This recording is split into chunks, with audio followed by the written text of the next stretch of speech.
దర్శకుడు ఎస్ఎస్ రాజమౌళి తన సినిమాలతో తాను గ్లోబల్ దర్శకుడు అవ్వడమే కాకుండా తన హీరోలని కూడా గ్లోబల్ లెవెల్ కి తీసుకెళ్లారు.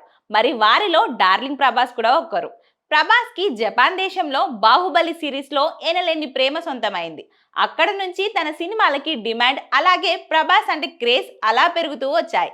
ఇక లేటెస్ట్ గా ప్రభాస్ నటించిన బాహుబలి 2 సినిమాలు కలిపి అక్కడ బాహుబలి ది ఎపిక్ గా విడుదలైన నేపథ్యంలో ప్రభాస్ ఇంకా నిర్మాత శోభు యార్లగడ్డ స్పెషల్ ప్రీమియర్స్ కి హాజరయ్యారు.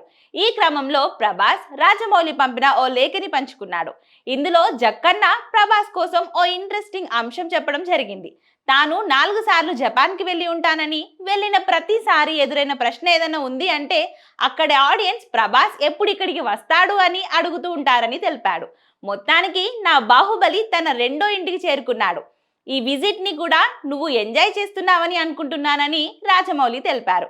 దీనితో ప్రభాస్ కూడా అంతే ఆనందంగా ఈ పోస్ట్ ని షేర్ చేసి ఈసారి మనిద్దరం కలిసి జపాన్ వద్దామంటూ పోస్ట్ చేశాడు.